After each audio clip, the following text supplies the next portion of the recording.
morning. Good morning, welcome.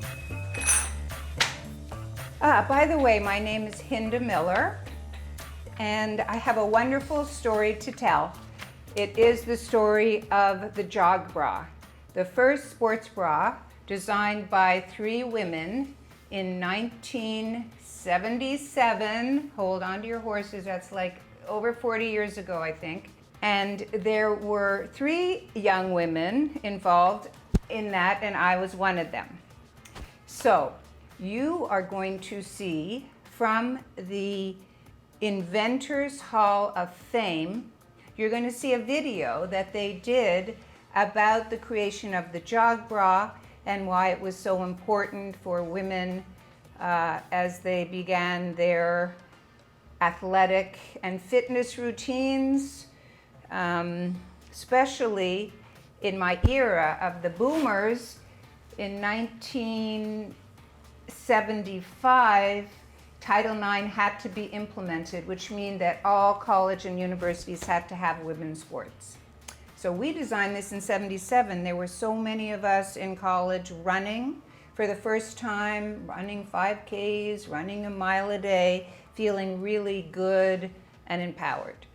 And their Washington Post said a long time ago that Title IX and the creation of the Jog Bra were two of the most important factors for women's sports and fitness in the late 70s and 80s. And we know now how we see these young athletes, oh my God, they're so strong, committed, determined, talking about wonderful things like mental health and standing up, owning their power. They're amazing. So I'm an elder of that tribe. I look at all those young athletes in the Winter Olympics with great pride and a real smile on my face. You're going to see this video, and I'm going to come back and I'm going to give you a few details that are not in the video, and we'll be back soon. Thank you. The 1970s were pregnant with change. As young women, our hair was getting longer and our skirts were getting shorter. One of the aspects of change was about the nature of gender inequality that still existed. The outside conditions came together in such a way that women were exposed to sports through Title IX. It was the beginning of the fitness revolution. So I started jogging, and I fell in love with it. There were so many of us running. We felt our sisterhood. I mean, feeling not only in our heart and our mind, but embodying that feeling of strength after you run. It turned out that women and girls were still self-conscious and uncomfortable. It was painful and difficult without proper equipment. Lisa had the idea. She knew I had the sewing skills, so she came to me. Polly was cutting up bras and sewing them back together again up at the Royal Tyler costume shop. We went out and bought 2 jock straps because we needed 2 cups. And between the 2 of them, made sort of a rough prototype.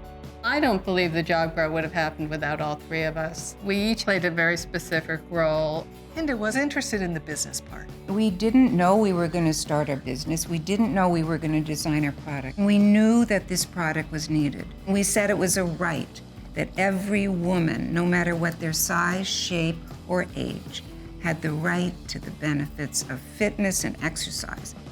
At the time, you only found bras in lingerie stores or department stores in their lingerie section. We were in no position to sell into that market. This was athletic equipment. All a woman needed was her shoes and the right bra, and she could go out the door and go running. So we're gonna sell into sporting goods stores. Well, a bra had never been sold in sporting goods stores. Every business is run by men, owned by men. We were one of the first women-owned businesses in sporting goods. It was very feminist, and we were the models. Some of the early advertising for Jog Bra with Lisa and Hinda running along. It was sort of the brains behind the bra. We had to speak for ourselves. I had no idea about the impact of the sports bra on the culture. When I see, women in the gym wearing a sports bra or women athletes, I'm very proud that I was a part of it. People came up to me and reflected back to me about the legacy of the sports bra. The participation, the choice to commit to any kind of fitness or sport, you feel supported. And young people would never think about not going on the playing field without a sports bra. We wanted freedom, freedom for accomplishment, success. That's progress.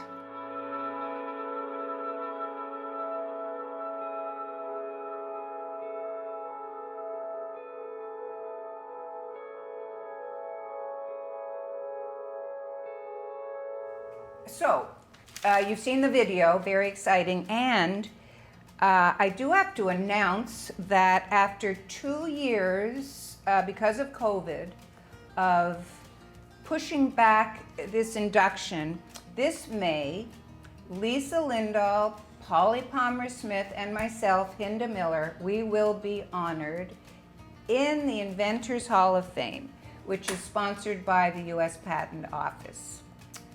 Wow. For a designer, for an art student, for a costume designer, for any woman to be able to be involved in this kind of creation, it is wonderful.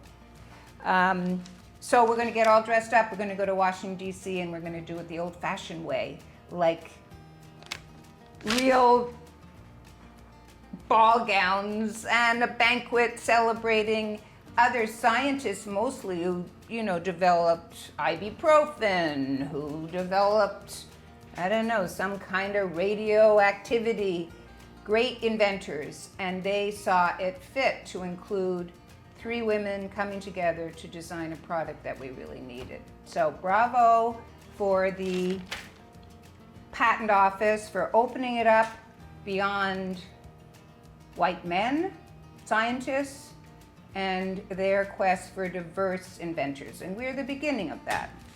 Okay, so some details. The 3 of us designed the product, but then Polly went away, and as you saw in the video, she designed for the Muppets, and she earned like 8 Emmys. So she's brilliant part of our team. Lisa and I'm going to show you a picture. Lisa and I stayed on together to create the business. This is one of our catalogs. We did it for 12 years before we sold it to Playtex and then Sara Lee. So it says, the brains behind the bras. Lisa Lindahl and Hinda Miller with the first sports bra prototype, which I will show you. 2 jock straps sewn together for the first prototype. The Jog Bra can be found in the prestigious museums such as the Metropolitan Museum of Art Costume Collection, the Smithsonian Museum as part of the American History Archives, as well as many other honors, including in 1999 when Brandi Chastain, when the world soccer team won the world championship, Brandi Chastain got on her knees, pulled off her shirt, she had a sports bra, and she said, yes, we did it. So that was from 1977 onward. The Jog Bra has always been very important. You can read Self Magazine online, and every quarter you will see the 10 best sports bras for women.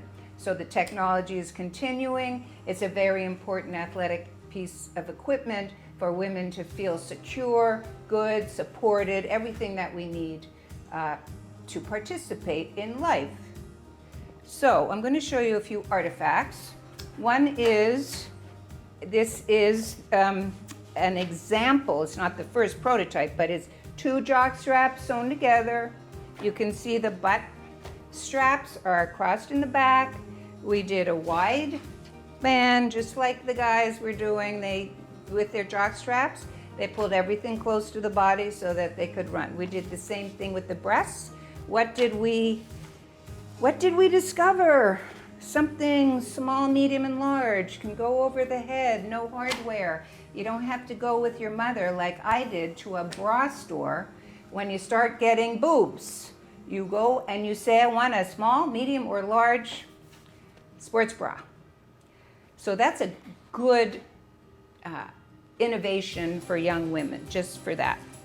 The other thing I found, which I'll show you, this is 1984 Runner's World. I just want to show you that this book was like the Bible for the running industry. And all us companies, pre-social media, pre-computerization of our businesses, we did ads in here that you can see that the cover is Joan Benoit, the first Olympic marathon winner for women. Very cool. That was our era. That was our marks of accomplishment and pride. And we still keep that fire going for women as we accomplish and create useful lives. And the last thing I wanted to show you is this beautiful picture. I can't remember the model's name. It was in LA. And we were instructing our advertising agency in the 1980s, find diverse candidates, find beautiful black women, brown women. And this is a gorgeous shot of one of those wonderful athletic women. I wish I remembered her name, but she was emblematic of Jog Bra's mission, was to get sports bras on as many people as possible, and our vision was no matter what your size, race, or shape, every woman and girl has the rights to the benefits of exercise. We stood by that. We created good sports bra choices for women of all shapes and sizes and all sports, which I believe you saw our motion control requirement in the video. So last thing, just to show you we were a real company, this is our 1998 style guide. This is after we sold to Sara Lee, we became Champion Jog Bra. They combined the two brands because Champion was for male sweats at that time, and of course Jog Bra was for women. So we created, with the help of a corporate owner now, lots of products, lots of choices. I think that's enough for the tidbits about Jog Bra, and we'll see you soon. Bye.